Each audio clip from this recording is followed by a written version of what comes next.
ಈಗ ನಿಮ್ಮ ಶಾಸಕರಿರೋ ಕಡೆನೇ ಇದೆಲ್ಲ ಜಾಸ್ತಿ. ಒಂದು ಕೊಲೆ ಆದಾಗ ಆ ಕೊಲೆಗೆ ಪ್ರತೀಕಾರವೇ ಉತ್ತರ ಆಗ್ತಾ ಹೋದರೆ ಹಮ್ಮರಾಬಿ ಕೋಡ್ ಇದೆಯಲ್ಲ, ಕಣ್ಣಿಗೆ ಕಣ್ಣು ಹಲ್ಲಿಗೆ ಹಲ್ಲು ತೀರ್ಮಾನ ಆಗಿಬಿಟ್ರೆ ಜಗತ್ತೇ ಕುರುಡಾಗ್ಬಿಡುತ್ತೆ ಅಂತ. ಕರೆಕ್ಟ್. ಅದೇ ನೀತಿ ಮೇಲೆ ಹೋಗ್ಬಿಟ್ರೆ ಜಗತ್ತೇ ಕುರುಡಾಗಿರಬೇಕು ಅಂತ.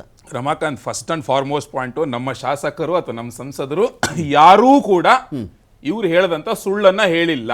ಯಾರು ಹೇಳಿದಾರ ಹೇಳಿ, ಇಂಥವ್ರು ಹೇಳಿದಾರ ಪ್ರತೀಕಾರ ಅಂತ ಒಂದು ವಿಡಿಯೋ ತೋರಿಸ್ಲಿ, ಒಂದು ಬೈಟ್ ತೋರಿಸ್ಲಿ, ಹೇಳಿ, ಆಯ್ತಲ್ಲ. ಅದು ಮೊದಲನೇ ಸುಳ್ಳು. ಎರಡನೇದು, ಇವರು ಕಾಶ್ಮೀರದ ತಲೆನೋವು, ಮಂಗಳೂರಿನ ತಲೆನೋವು ಅಂತ ಹೇಳಿದ್ರು. ಎರಡರ ತಲೆನೋವು ಅಂತ ಇವ್ರಿಗೆ ಅನ್ಸಿದ್ರೆ ಅದ್ರ ಜನಕರೇ ಇವರು. ಅದನ್ನ ಅರ್ಥ ಮಾಡ್ಕೊಬೇಕು. ಕಾಶ್ಮೀರದ ತಲೆನೋವು ಶುರು ಮಾಡಿದ್ದು ಇವರೇನೇನೆ, ತಿರ್ಗಾ ಮಂಗಳೂರಿನಲ್ಲಿ ಕೋಮುಗಲಭೆ ಆಗುತ್ತೆ ಅಂತ ಇವ್ರಿಗೆ ಅನ್ಸಿ ಅದನ್ನು ಶುರು ಮಾಡಿದವರು ಇವರೇನೇನೆ. ನೀವು ನೋಡಿ ರಮಾಕಾಂತ್, ಈ ಸರ್ಕಾರ ಅಧಿಕಾರಕ್ಕೆ ಬಂದು 2 ವರ್ಷ ಆಯ್ತು. ಫ್ರಮ್ ದ ಡೇ 1 ಯಾವ ರೀತಿಯಾಗಿ ಇವ್ರು ನಡ್ಕೊಂಡಿದ್ದಾರೆ ಈ ವಿಚಾರದಲ್ಲಿ. ಫಸ್ಟ್ ಟಾರ್ಗೆಟ್ ಮಾಡಿದ್ದು ಹಿಂದೂ ಕಾರ್ಯಕರ್ತರುಗಳನ್ನ. ಸುಖ ಸುಮ್ಮನೆ ರೌಡಿ ಶೀಟರ್ ಓಪನ್ ಮಾಡೋದು, ಇಲ್ಲದಿರೋ ಕೇಸ್ಗಳನ್ನೆಲ್ಲ ಹಾಕೋದು, ಅವ್ರನ್ನ ಗಡಿಪಾರ್ ಮಾಡೋದು, ಅಲ್ಲಿಂದ ಶುರು ಮಾಡಿದ್ರು. ಅಲ್ಲ, ನಮ್ಮ ಇವ್ರ ಮೇಲೆ ಮಂಗಳೂರಲ್ಲಿ ಶರಣ್ ಪಂಪೆಲ್ ಆಗ್ಬೋದು, ತಿರ್ಗಾ ಮೇಲೆ ಇಲ್ಲಿ ಪುನೀತ್ ಕೆರೆಳ್ಳಿ ಅಂತ ಹಿಂದೂ ಯುವಕ, ಅವ್ರ ಮೇಲೆ ಮಾಡಿದ್ದಾಗ್ಬೋದು. ಈ ರೀತಿಯಾಗಿ ಟಾರ್ಗೆಟ್ ಮಾಡಿ ಪ್ರತಿಯೊಂದು ವಿಚಾರದಲ್ಲೂ ಮಾಡಿದ್ರು. ಬಟ್ ಸುಹಾಸ್ ಶೆಟ್ಟಿ ಮೇಲೆ ರೌಡಿ ಶೀಟರ್ ಓಪನ್ ಆಗಿದ್ದು ಬೊಮ್ಮಾಯಿ ಪೀರಿಯಡ್ ಅಲ್ಲಿ. ಯಾವ್ದು? ಸುಹಾಸ್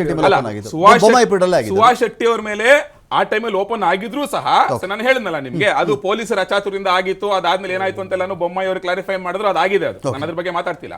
ಬಟ್ ನಾನು ಹೇಳ್ತಾ ಇರೋದು, ಇವ್ರ ಅಧಿಕಾರಕ್ಕೆ ಬಂದ ತಕ್ಷಣ ನಡ್ಕೊಂಡಂತ ರೀತಿ. ವೆರಸ್ ಪ್ಯಾರಲಲ್ಲಿ ನಾನು ಒಂದು ಸಿಂಪಲ್ ಇನ್ಸಿಡೆಂಟ್ ಹೇಳ್ತೀನಿ. ನೀವು ಕೇಳಿದ್ರೆ ಪ್ರಶ್ನೆ, ಅವರು ಕೇಳಿದ್ರು, ಬಿಜೆಪಿ ಶಾಸಕರು ಇರೋ ಕಡೆನೆ ಮಾತ್ರ ಯಾಕೆ ಹಿಂಗಾಗುತ್ತೆ ಅಂತ ಕೇಳಿದ್ರು, ಪ್ರಚೋದನೆ ಕೊಡ್ತಾರೆ ಅಂತ. ಆಯ್ತಾ? ಹಾಗಾದ್ರೆ KGಹಳ್ಳಿ DGಹಳ್ಳಿ ಪೆಟ್ರೋಲ್ ಬಂಕ್ ಬೆಂಕಿ ಇಟ್ರಲ್ಲ, ಅವತ್ತು ಯಾರಿದ್ದಲ್ಲಿ? ಕಾಂಗ್ರೆಸ್ ಶಾಸಕರು ಇದ್ದಿದ್ದು. ಅದ್ರ ಹಿಂದೆ ಯಾರ ಹೆಸರು ಕೇಳಿ ಬಂತು? ಇದೇ ಕಾಂಗ್ರೆಸ್ ನ ಮಾಜಿ ಮೇಯರ್ ಸಂಪತ್ ರಾಜ್ ಹೆಸರು ಕೇಳಿ ಬಂತು. ಆಯ್ತಾ? ಅಲ್ಲೇನ್ ಬಿಜೆಪಿ ಅವರಿದ್ರ? ನೆಕ್ಸ್ಟ್ ಮೈಸೂರಿನ ಉದಯಗಿರಿ, ವೆರಿ ರೀಸೆಂಟ್. ಆಯ್ತಾ? ಉದಯಗಿರಿನಲ್ಲಿ ಪೊಲೀಸ್ ಸ್ಟೇಷನ್ ಮೇಲೆ ಬೆಂಕಿ ಇಟ್ಟರು, ಕಲ್ತೂರಾಟ ಮಾಡಿದ್ರು. ಅಲ್ಲೇನ್ ಬಿಜೆಪಿ ಶಾಸಕರು ಮಾತ್ರ ಇರೋದಾ? ಕಾಂಗ್ರೆಸ್ನವ್ರು ಇಲ್ವಾ ಅಲ್ಲಿ? ಆಯ್ತಾ? ನೆಕ್ಸ್ಟ್ ಹುಬ್ಬಳ್ಳಿ, ಇವತ್ತು ಇವ್ರು ಕೋರ್ಟ್ ಚೀಮಾರಿ ಹಾಕಿದಲ್ಲ, ಹುಬ್ಬಳ್ಳಿ ಪೊಲೀಸ್ ಸ್ಟೇಷನ್ ಮೇಲೆ ಬೆಂಕಿ ಇಟ್ರಲ್ಲ, ಅಲ್ಲೇನ್ ಬರೀ ಬಿಜೆಪಿ ಅವ್ರು ಮಾತ್ರ ಇರೋದಾ? ಕಾಂಗ್ರೆಸ್ನವ್ರೇನಿಲ್ವಾ? ಈ ರೀತಿಯಾಗಿ ಜನರಿಕ್ ಆಗಿ ಹೇಳೋದನ್ನ ಕಾಂಗ್ರೆಸ್ ಸರ್ಕಾರ ಬಿಡಬೇಕು. At the same time I will tell you one more thing Ramakant. ನೀವು ನೋಡಿ, ಇವ್ರದೇ ಶಾಸಕ ತನ್ವೀರ್ ಸೇಠ್ ಅವ್ರ ಮೇಲೆ ಈ PFI SDP ಅವ್ರ ಕಡೆಯಿಂದ ಅಟ್ಯಾಕ್ ಆಗುತ್ತೆ, ಕುತ್ತಿಗೆಗೆ ಮಚ್ಚಾಕ್ತಾರೆ. ಅನ್ಫಾರ್ಚುನೇಟ್ಲಿ ಅದೇ ತನ್ವೀರ್ ಸೇಠ್ ಗೃಹ ಸಚಿವರಿಗೆ ಪತ್ರ ಬರೀತಾರೆ. ಏನಂತ? ಈ ಮಚ್ಚೇಟ್ ಹಾಕ್ದವ್ರಾಗ್ಬೋದು ಅಥವಾ ಗಲಭೆಗಳಲ್ಲಿ ಪಾಲ್ಗೊಂಡವ್ರ ವಿರುದ್ಧ ಇರೋ ಕೇಸ್ ನ ವಿಡ್ರಾ ಮಾಡ್ಕೊಳ್ಳಿ ಅಂತ ಅದೇ ತನ್ವೀರ್ ಸೇಠ್ ಪತ್ರ ಬರೀತಾರೆ. ಅದನ್ನ DK ಶಿವಕುಮಾರ್ ಅವರು ಪರಮೇಶ್ವರ್ಗೆ ರೆಕಮೆಂಡ್ ಮಾಡ್ತಾರೆ, ವಿಡ್ರಾ ಮಾಡ್ಕೊಳ್ಳಿ ಅಂತ. ಇದನ್ನ ನೀವು ಏನಂತೀರಾ? ಇದನ್ನ ನೀವ್ ಏನಂತೀರಾ ನೀವು? ಸೊ ನೀವೇ ಬೆಳೆಸಿದಂತವ್ರು, ನಿಮ್ಮ ಮೇಲೆ ಅಟ್ಯಾಕ್ ಮಾಡಿದಂತವ್ರನ್ನ ನೀವೇ ಪೋಷಣೆ ಮಾಡ್ಕೊಂಡು ಕುತ್ಕೊಳ್ತೀರಾ, ನೀವೇ ಕೇಸ್ ವಿಡ್ರಾ ಮಾಡ್ಕೊಳ್ತಾ ಇದ್ದೀರಾ. ಈ ರೀತಿಯಾಗಿ ಒಂದು ಕೋಮು ಸಂಘರ್ಷನ ಸೃಷ್ಟಿ ಮಾಡಿದಾರದೇ ನೀವುಗಳು ಸೃಷ್ಟಿ ಮಾಡ್ಬಿಟ್ಟು, ಇವಾಗ ಆಯ್ತಪ್ಪ, ಯಾವ್ದಾದ್ರೂ ಒಂದು ಹಿಂದೂ ಪರ ಸಂಘಟನೆ ಕರ್ನಾಟಕದಲ್ಲಿ ಒಂದು ಪೊಲೀಸ್ ಸ್ಟೇಷನ್ ಮೇಲೆ ಬೆಂಕಿ ಹಚ್ಚಿರೋ ತೋರಿಸಿ ನೋಡೋಣ, ಕಲ್ಲೊಡೆದಿರೋ ತೋರಿಸಿ ನೋಡೋಣ ನಿಮ್ಗೆ. ಆ ರೀತಿಯಾದಂತಹ ಅಹಿತರ ಘಟನೆಗಳನ್ನ ಮಾಡೇ ಇಲ್ಲ ಅವ್ರು, ಲಿಟ್ರಲಿ. ಆಯ್ತಲ್ಲ? ಇವ್ರು ಸುಮ್ನೆ ಎಲ್ಲಾನು ಜನರಿಕ್ ಮಾಡ್ಕೊಂಡು, ಜನರಲೈಸ್ ಮಾಡ್ಕೊಂಡು, ಇವರೇ ಕೇಸ್ ವಿಡ್ರಾ ಮಾಡ್ಕೊಂಡು, just because vote bank, nothing else. Because ಇವತ್ತು ಮಂಗಳೂರಲ್ಲಿ ಸಭೆಯಲ್ಲಿ ಏನಾಯ್ತು? ಏನ್ ಹೇಳಿದ್ರಲ್ಲಿ? ಓಪನ್ ಆಗಿ ಥ್ರೆಟನ್ ಮಾಡ್ತಾ ಇದ್ದಾರೆ ಕಾಂಗ್ರೆಸ್ನವ್ರಿಗೆ, ನಾವೆಲ್ಲ ರಾಜೀನಾಮೆ ಕೊಟ್ಬಿಡ್ತೀವಿ ಅಂತ ಹೇಳ್ಬಿಟ್ಟು. ಅದಕ್ಕೆ ಸಿದ್ದರಾಮಯ್ಯನವರು ಒಂದ್ ವಾರ ವೆಯ್ಟ್ ಮಾಡಿ ಅಂತ ಹೇಳಿದ್ರಂತೆ, ಲಿಟ್ರಲಿ. ಅಲ್ಲಿ ಏನರ್ಥ? ನೀವು ಒಂದು ವೋಟ್ ಬ್ಯಾಂಕ್ ನ ಸ್ಟ್ರಾಂಗ್ ಮಾಡ್ಕೊಳ್ಳೋದಕ್ಕೋಸ್ಕರ ಒಂದು ಈ ಮಟ್ಟದ ವಿಚಾರಧಾರನ ಮುಂದೆ ತರ್ತಾ ಇದ್ದೀರಾ. ಫೈನ್. ನಾನು ಇದೀಗ ಹನುಮೇಶ್ ಅವ್ರನ್ನ ಮಾತಾಡ್ಸ್ಬಿಡ್ತೀನಿ. ಹನುಮೇಶ್ ಅವರೇ, ಪ್ರಶಾಂತ್ ಪೂಜಾರಿ, ಹರೀಶ್ ಬಂಟ್ವಾಳ, ಶರತ್ ಮಡಿವಾಳ, ಕೆಲವೊಂದು ಮೆನ್ಷನ್ ಮಾಡ್ತಾ ಇದ್ದೀನಿ ನಾನು. ಈ ಕೊಲೆ ಆಗಿರೋದು, ದೀಪಕನ ಕೊಲೆ ಆಗಿರೋದು ಎಷ್ಟೋ ನಿಜಾನೋ, ಬಶೀರನ ಕೊಲೆ, ಅಶ್ರಫನ ಕೊಲೆ, ಫಾಸಿಲನ ಕೊಲೆ, ಪ್ರವೀಣ್ ನೆಟ್ಟಾರು ಕೊಲೆ ಆಗಿರೋದು ಅಷ್ಟೇ ನಿಜ. ಈ ಕೊಲೆ ಕಾಲ್ಪನಿಕವಾಗಿ ಇಲ್ಲಿ ಯಾರೂ ಮಾತಾಡ್ತಾ ಇಲ್ಲ. ಎರಡೂ ಕಡೆಯವರು ಸತ್ತಿದ್ದಾರೆ. ಆದರೆ ಸರ್ಕಾರ ಯಾವುದೇ ಇರಲಿ, ಶವಭಕ್ಷಕ ಕೆಲಸಗಳನ್ನು ಮಾಡಬಾರ್ದು. ಹೆಣ ಪ್ರೀತಿಸೋ ಆಳ್ವಿಕೆಗಳು ಯಾರ ಕಾಲದಲ್ಲಿದ್ದು ತಪ್ಪೇ. ಅದು ಎರಡೂ ಕಡೆ ಹೆಣ ಬಿದ್ದಿರುತ್ತೆ. ಈ ಕಡೆ ಬಿದ್ದರೆ ಹೆಣ ಒಂದು ಕಡೆ, ಆತ ಕಡೆ ಬಿದ್ದರೆ ಒಂದು ಥರ ಮಾತು. ಇದು ತಕ್ಕದಲ್ಲ ಅಲ್ವಾ ಅಂತ.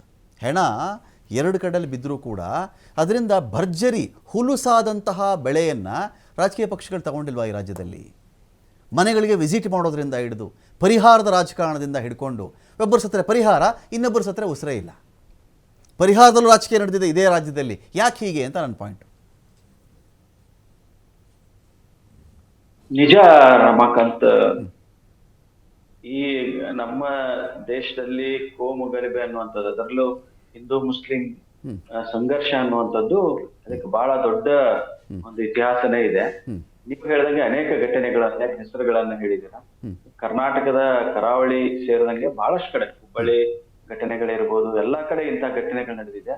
ಇಲ್ಲಿ ರಾಜಕೀಯ ಪಕ್ಷಗಳ ಈ ಒಂದು ಅಪೀಸ್ಮೆಂಟ್ ಪೊಲಿಟಿಕ್ಸ್ ಏನಿದೆ, ಓಕೆ. ತುಷ್ಟೀಕರಣ ರಾಜಕಾರಣ ನಡೀತಾ ಇದೆಯಲ್ಲ, ಇದು ಕೂಡ ಈ ಕೋಮು ಗಲಭೆಗಳು ಮತ್ತೆ ಮರುಕಳಿಸೋದಕ್ಕೆ ಕಾರಣ ಆಗ್ತದೆ.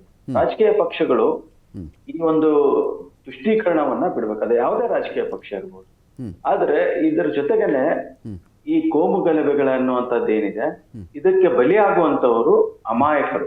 ಅದು ಹಿಂದೂ ಯುವಕರು ಇರ್ಬೋದು ಅಥವಾ ಮುಸ್ಲಿಂ ಯುವಕರು ಇರ್ಬೋದು. ಸೊ ಇದನ್ನ ರಾಜಕೀಯ ಪಕ್ಷಗಳ ಒಂದು ಕುಮ್ಮಕ್ಕಿನಿಂದ, ನೀವು ಸರಿಯಾಗಿ ಹೇಳಿದ್ರಿ, ಯಾವ ಒಂದು ಘಟನೆ ಆದಾಗ, ಒಂದು ಹೆಣ ಬಿದ್ದಾಗ, ಆ ಮುಸ್ಲಿಮರು ಹೆಣ ಬಿದ್ದಾಗ ಕಾಂಗ್ರೆಸ್ನವ್ರು ಹೋಗುವಂತದ್ದು, ಹಿಂದೂಗಳ ಹೆಣ ಬಿದ್ದಾಗ ಬಿಜೆಪಿ ಅವ್ರು ಹೋಗುವಂತದ್ದು, ಇದನ್ನ ರಾಜಕೀಯವಾಗಿ ಬಳಸುವಂತದ್ದೇನಿದೆ, ಇದನ್ನ ನಿಲ್ಲುವಂತ ಒಂದು ಪರಿಸ್ಥಿತಿ ನಿರ್ಮಾಣ ಆದಾಗ ಮಾತ್ರ ಇಂತಹ ಘಟನೆಗಳನ್ನ ತಡೆಯೋದಕ್ಕೆ ಸಾಧ್ಯ ಆಗುತ್ತೆ. ಇದಕ್ಕೆ ಬಹಳ ವಿವೇಚನೆ ಬೇಕಾಗುತ್ತೆ, ತಾಳ್ಮೆ ಬೇಕಾಗುತ್ತೆ, ಸಹನೆ ಬೇಕಾಗುತ್ತೆ, ಮತ್ತು ಇದು ಬಹಳ ಸಂಕೀರ್ಣವಾದಂತ ವಿಷಯ. ಈಗ ನಾವು ಯಾವ್ದೋ ಕೇವಲ ಮುಸ್ಲಿಮರನ್ನೇ ಬ್ಲೇಮ್ ಮಾಡುವಂಥದ್ದು ಅಥವಾ ಹಿಂದೂಗಳನ್ನೇ ಬ್ಲೇಮ್ ಮಾಡುವಂಥದ್ದು, ಕಾಂಗ್ರೆಸ್ನವ್ರು ಹಿಂದೂಗಳ ಬಿಜೆಪಿನೋ ಅಥವಾ RSS ನೋ ಬ್ಲೇಮ್ ಮಾಡುವಂತದ್ದು ಇರ್ಬೋದು. ಇದು ಅಲ್ದೇನೆ ಈ ವಿಷಯ ಬಹಳ ಕಾಂಪ್ಲೆಕ್ಸ್ ಆಗಿರುವಂತದ್ದು.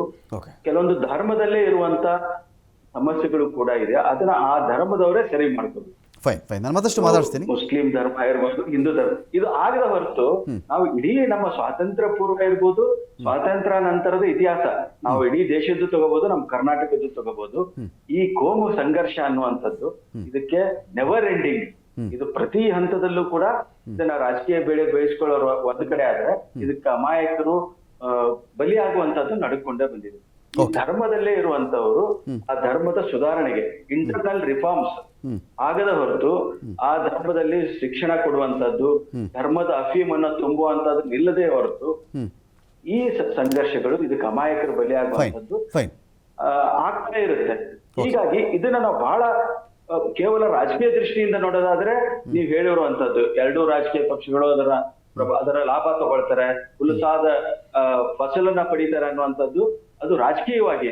ಆದ್ರೆ ಒಂದು ದೇಶ, ಒಂದು ಸಮಾಜ, ಒಂದು ಮನುಷ್ಯತ್ವ ಅಂತ ಬಂದಾಗ ಇದು ಬೇರೆ ರೀತಿಯ ವಿಷಯನೇ. ನಾವು ಇಲ್ಲಿವರೆಗೂ ಮಾಧ್ಯಮಗಳಲ್ಲಿ ಅನೇಕ ವರ್ಷಗಳಿಂದ ಹಿಂದೂ ಮುಸ್ಲಿಂ ಕೋಮು ಸಂಘರ್ಷವನ್ನೇ ಚರ್ಚೆ ಮಾಡ್ತಾನೆ ಬಂದಿದ್ವಿ.